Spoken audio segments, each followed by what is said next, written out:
हरिओम हरिओम हरिओम।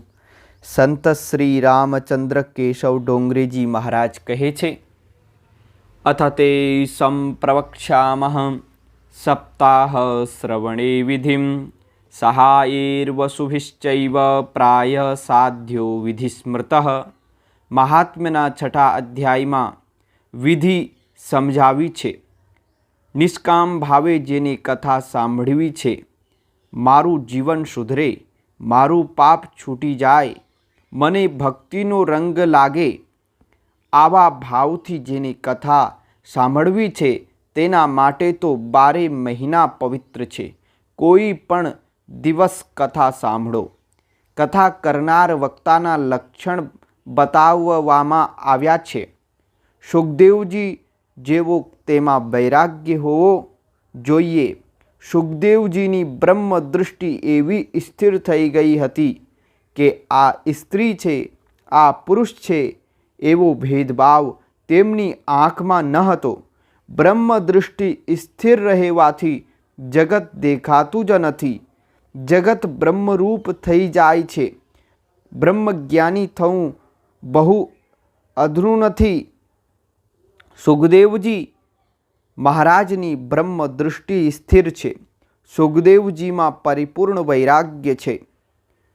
વિરક્તો વૈષ્ણવો વિપ્રો વેદશાસ્ત્ર વિશુદ્ધિકૃત દૃષ્ટાંત કુશલો ધીરો વક્તા કાર્યોતિ નિષ્પ્રહ।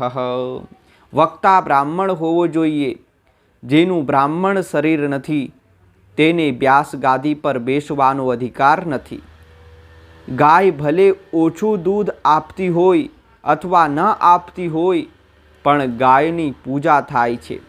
ભેંસની પૂજા કોઈ કરતું નથી। પૂજા બ્રાહ્મણની થાય છે। માત્ર જાતિથી બ્રાહ્મણ નહીં, જે ત્રિકાળ સંધ્યા કરતો હોય। વિરક્તો વૈષ્ણવો વિપ્રો, વિરક્ત હોય, વૈષ્ણવ હોય, ભગવદ ભક્ત હોય, વિપ્ર હોય, બ્રાહ્મણ હોય, वेद शास्त्र को ज्ञाता होय, वेद शास्त्रों ज्ञाता होय, दृष्टांत आपवानो होय।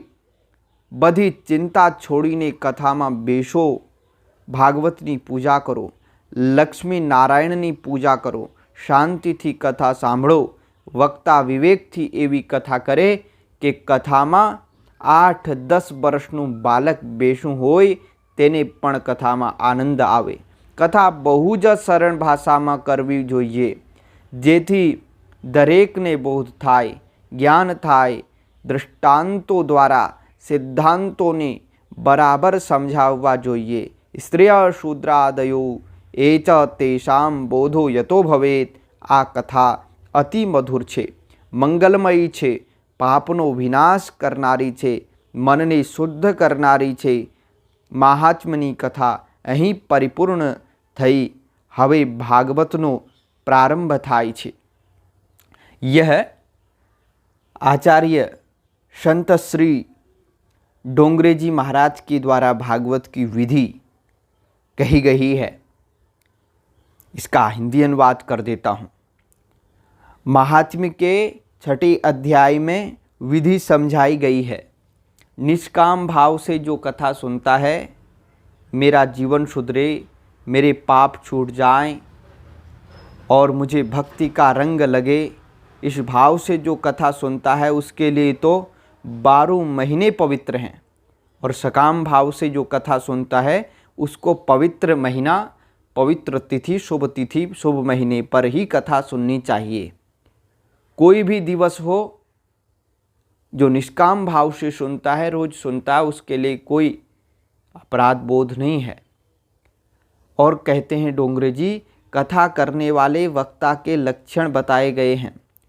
सुखदेव जी जैसा कथाकार में वैराग्य हो, सुखदेव जी का अनुगामी हो, सुखदेव जी जैसा वैराग्यवान हो। सुखदेव जी महाराज की ब्रह्म दृष्टि स्थिर हो गई थी। यह स्त्री है या पुरुष है, इस प्रकार का कोई भेदभाव उनकी आँख में नहीं था। उनकी ब्रह्म दृष्टि स्थिर होने के कारण उनको जगत दिखता ही नहीं था। जगत के रूप में ब्रह्म ही दिखते थे। जगत ब्रह्म रूप थई जाय छे। उस ब्रह्म दृष्टा के लिए कहते हैं जगत ब्रह्म रूप हो जाता है। ब्रह्म ज्ञानी थऊं बहु अधरू न थी। ब्रह्म ज्ञानी होना बड़ा कठिन नहीं है, लेकिन ब्रह्म ज्ञान होकर के सुखदेव जी महाराज की जैसी ब्रह्म दृष्टि स्थिर होना ये कठिन है। सुखदेव जी में परिपूर्ण वैराग्य था। और फिर ये दृष्टांत वो श्लोक दिया है, विरक्तो वैष्णवो विप्रो वेद शास्त्र विशुद्धिकृत दृष्टांत कुशलो धीरो वक्ता कार्योति निष्प्रह, जिसमें कहा गया है कथाकार विरक्त हो। विरक्त का मतलब होता है जो संग्रह परिग्रह से रहित हो, जो लोभी ना हो, अत्यधिक लोभवान ना हो, जो अत्यंत संसार में आसक्त न हो। थोड़ा वैराग्य उसमें जरूर होना चाहिए।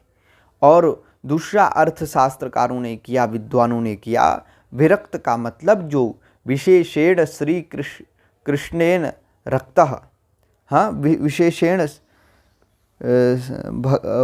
विशेष रूप से जो भगवान में रक्त है, विरक्त भगवान से भक्ति करता है, और वो वैष्णव होना चाहिए। वैष्णव का मतलब है व्यापनोति इति विष्णु, जो सर्वव्यापक परमात्मा है, चाहे वो शिव हो, कोई भी परमात्मा के कोई भी रूप हो, उसमें उसका प्रेम होना चाहिए, मतलब वह भगवत भक्त हो।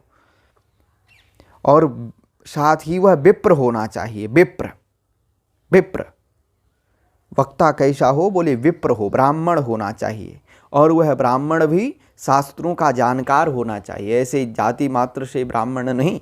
ब्राह्मण हो पर वह ब्राह्मण शास्त्रों को जानने वाला हो, पढ़ने वाला हो, वेद शास्त्र विशुद्धिकृत, जो वेद शास्त्रों का ज्ञान रखने वाला हो, और दृष्टांत देने में कुशल हो, समझाने में परम कुशल हो, धीर हो, हड़बड़ी करने वाला नहीं, जो मुख से निकल जाए वही बोल देने वाला नहीं, धीर होना चाहिए। कहाँ पर क्या बोलना है, कैसे बोलना है, इसका उसको विचार होना चाहिए।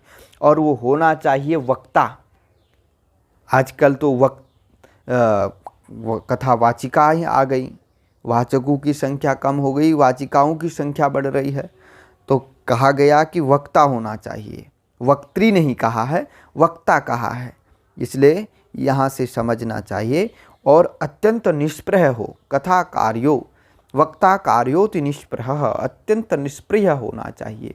तो डोंगरे जी भी कह रहे हैं वक्ता ब्राह्मण हो, जो ये वक्ता ब्राह्मण होना चाहिए। जेनु ब्राह्मण शरीर नथी, तेने ब्रह्म गादी पर बेशवानो अधिकार नथी। कह रहे हैं डोंगरे जी, जिसका ब्राह्मण शरीर नहीं है उसको व्यास गद्दी पर बैठने का अधिकार नहीं है। आगे बड़ा अच्छी बात बता रहे हैं, गाय भले ओछू दूध आपती होय। कहते हैं गाय चाहे थोड़ा ही दूध क्यों नहीं देती हो, अथवा न आपती हो, अथवा न देती हो, पण गायनी पूजा थाय छे। फिर भी गाय की ही पूजा होती है, भैंसनी पूजा कोई करतू नहीं। भैंस की पूजा नहीं होती, पूजा तो ब्राह्मण की ही होती है, अन्य किसी की पूजा नहीं होती। पूजा ब्राह्मणनी थाय छे, पूजा ब्राह्मण की होती है। मात्र जाति थी ब्राह्मण नहीं, मतलब केवल जाति से ही ब्राह्मण नहीं होना चाहिए। जाति से तो ब्राह्मण हो है ही, लेकिन त्रिकाल संध्या करतो होय, जो संध्या भी करता होय, शास्त्रों का अनुसरण करता होय, शास्त्रों पर विश्वास रखता होय, विरक्तो वैष्णवो विप्रह, बधी चिंता छोड़ीने कत, सब प्रकार की चिंता छोड़कर कथा में बैठो और भागवत की पूजा करो, लक्ष्मी नारायण की पूजा करो, शांति पूर्वक कथा सुनो। वक्ता विवेकती कथा करे, और कथा में 8-10 वर्ष का बालक भी बैठा होई तो वो भी कथा का पूरा आनंद ले लेवे, उसको भी समझ आवे। कथा बहुत सरल भाषा में कहनी चाहिए, जिससे सबको ज्ञान हो जाए, सबको बोध हो जाए, सब समझें। दृष्टांत द्वारा सिद्धांत को बराबर समझाना चाहिए। स्त्रियः शूद्रादयो एचः तेषां बोधो यतो भवेत्, जिससे स्त्री शूद्र आदि और अंत्यजों को भी, जो कथा से दूर रहते हैं, उनको भी कथा में बुला करके ऐसी भाषा में बोलना चाहिए कि उनको भी बोध हो जाए, उनको भी ज्ञान हो कि क्या कह रहे हैं, क्या कथा कहती है।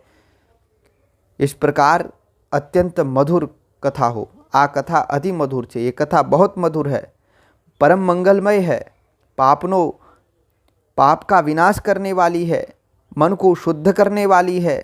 महात्म्य की कथा यहीं परिपूर्ण हुई है। अब इसके बाद कथा का प्रारंभ होगा। ये महात्म्य क्या, भागवत सप्ताह महात्म्य ने विधि श्री डोंगरे जी महाराज ने कही, जो मैं आपको सुनाई। जय जय राम, जय श्री राम। एक कोई साधारण वक्ता नहीं थे डोंगरे जी महाराज, अत्यंत श्रेष्ठ वक्ता थे।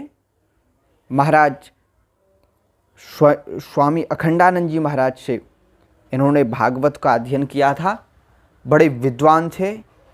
आप सब लोग इनको जानते भी होंगे, नहीं जानते हैं तो इनके द्वारा अनेक पुस्तकें, इनकी कथा वाचन की इनकी पुस्तकें मिलती हैं, आप वहाँ से सुन सकते हैं। और इनको मोबाइल में भी इनकी कुछ वीडियो पड़ी होंगी गुजराती और हिंदी भाषा में, उसको भी आप सुन सकते हैं। जय श्री राम।